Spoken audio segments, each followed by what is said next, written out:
अस्सलाम वालेकुम फ्रेंड्स, मैं हूं अहमद रज़ा और वीयू हेल्प सेंटर की तरफ से आप सबको वेलकम करता हूं MCM 3001 के लेक्चर नंबर 31 में। तो आज का जो हमारा टॉपिक है, पिछले 2 लेक्चर से हमारा ये टॉपिक चल रहा है, preparing for effective writing communication, business communication. आज हमारा इस टॉपिक पे लास्ट लेक्चर है। तो पिछले 2 लेक्चर्स में हमने प्लानिंग स्टेज को पढ़ा, उसके बाद हमने ऑर्गेनाइजिंग स्टेज को पढ़ा। आज हम इस लेक्चर में पढ़ेंगे ड्राफ्टिंग स्टेज के बारे में। तो इसमें सबसे पहले जो पॉइंट है वो है ओपनिंग पैराग्राफ। ओपनिंग पैराग्राफ के जब भी आप कोई लेटर लिखने लगे हैं बिज़नेस कम्युनिकेशन के लिए, तो उसमें ओपनिंग में क्या सूरत हाल होगी, आप किस तरह लिखेंगे। तो सबसे पहले तो ये है, beginning of paragraph will fast.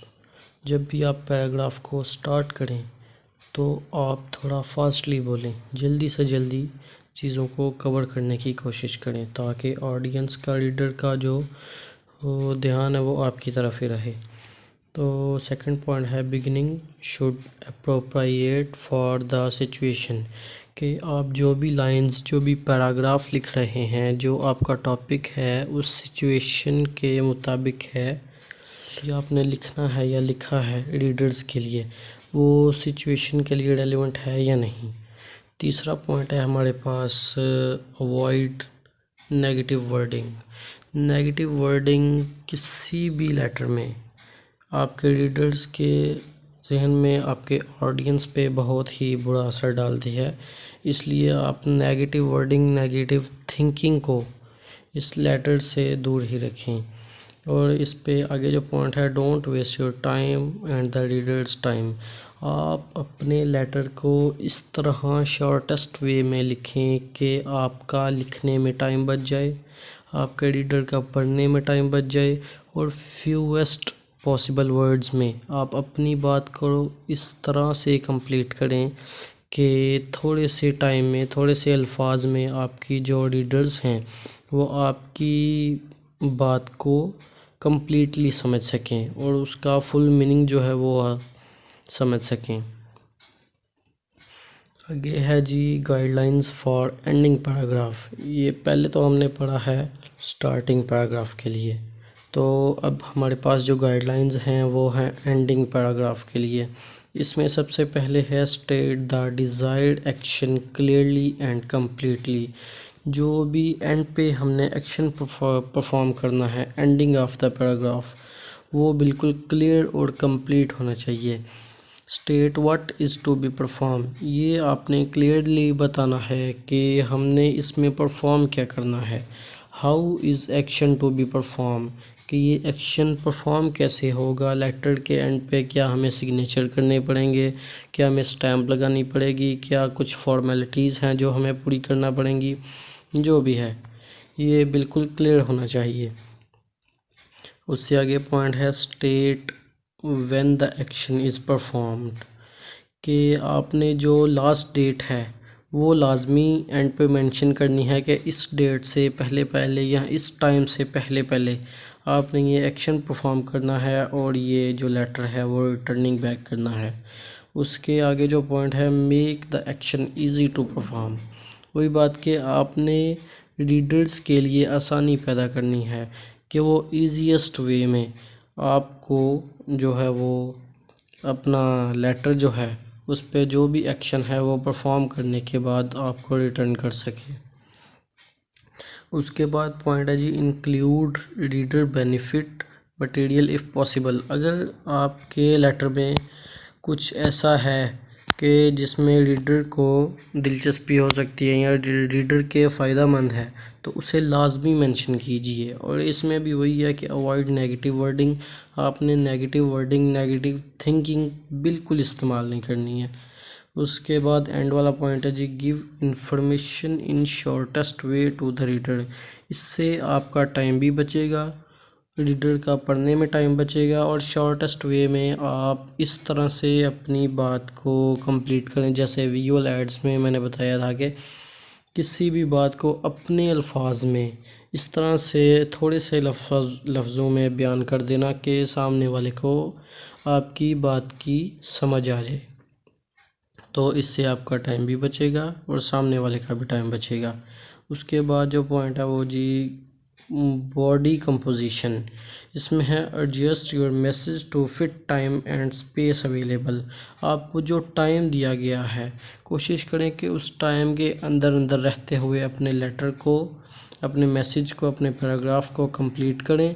और स्पेस अवेलेबल मींस कि अगर आपको कहा गया है कि आपने सिर्फ एक ही पेज पे अपना पैराग्राफ जो भी आप समझाना चाह रहे हैं, अपनी प्रेजेंटेशन को कंप्लीट करना है, तो आपको कोशिश करनी चाहिए कि उसे एक ही पेज पे कर दें, ज़्यादा सेकंड पेज पे जाने की ज़रूरत नहीं है। तो इसके बाद जी हमारी जो चौथी स्टेज है वो है एडिटिंग स्टेज।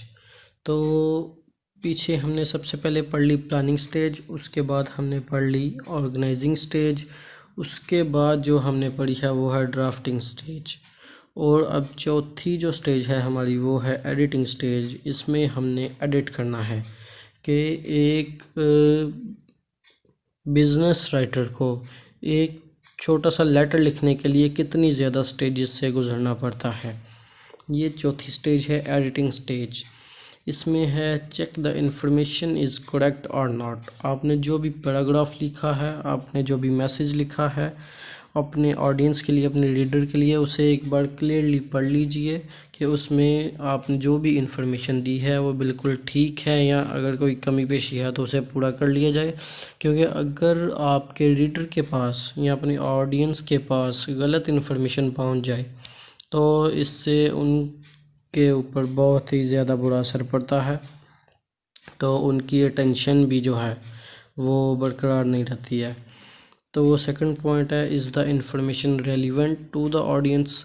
आपने जिस टॉपिक पे बात करने के लिए ऑडियंस को बिठाया है सामने, या जिस टॉपिक पे जो आपने अपने लेटर पे टॉपिक मेंशन किया है रीडर्स के लिए, आपकी जो इन्फॉर्मेशन है वो सारी की सारी उसी के मुतल्लिक हैं, या कुछ और भी बातें आपने ऐड कर दी हैं जो नहीं होनी चाहिए थी।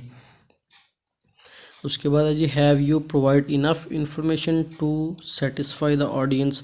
आपने जितनी भी इंफॉर्मेशन अपने लेटर में दे दी है अपनी ऑडियंस को या अपने रीडर्स को, क्या वो उनके लिए काफ़ी है कि वो आपकी पूरी की पूरी बात को समझ सकें, इससे अपना फुल मीनिंग कॉमन आप उनकी जो कंप्लीट सेंस है वो हासिल कर सकें। तो उसके बाद है जी have you covered all your points in the logical order. आपने जो भी पैराग्राफ्स दिए हैं उनके जो पॉइंट्स हैं वो एक लॉजिकल ऑर्डर में बिल्कुल एक सीक्वेंस के हिसाब से वो लिखने हैं। और आगे पॉइंट है एनी रिपीटेड इन्फॉर्मेशन।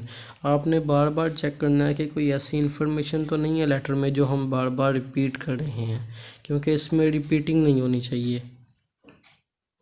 उसके बाद आगे पॉइंट है have you answered all the questions of your audience. आपकी ऑडियंस ने या आपके रीडर्स ने जो भी आपसे क्वेश्चन पूछे थे, आपने एक बार सबको दोहरा लेना है कि आपने उनका आंसर दे दिया है या कोई रह गया है। उसके बाद एंड वाला पॉइंट है जी have you shared any additional information on which your reader appreciate you. क्या आपने कोई ऐसी एडिशनल इन्फॉर्मेशन इसमें दी है कि जिसे देख के रीडर और ऑडियंस दोनों का दिल खुश हो जाए, वो आपको अप्रिशिएट करें एंड पे। ये जी हमारी चौथी स्टेज थी। अब हमारी जो पांचवी स्टेज है वो है प्रूफ रीडिंग स्टेज। ये हमारी 5 और लास्ट स्टेज है एक बिज़नेस लेटर लिखने के लिए। तो ये क्या है जी, इसमें पहला पॉइंट है check have you any wrong information, कि आप जो भी आपकी कोई गलती वगैरह है आपके लेटर में वो आप ही चेक कर लें। आपकी कोई भी गलती किसी रीडर ने या किसी ऑडियंस ने पकड़ ली तो उन पे बहुत ही बुरा असर पड़ेगा।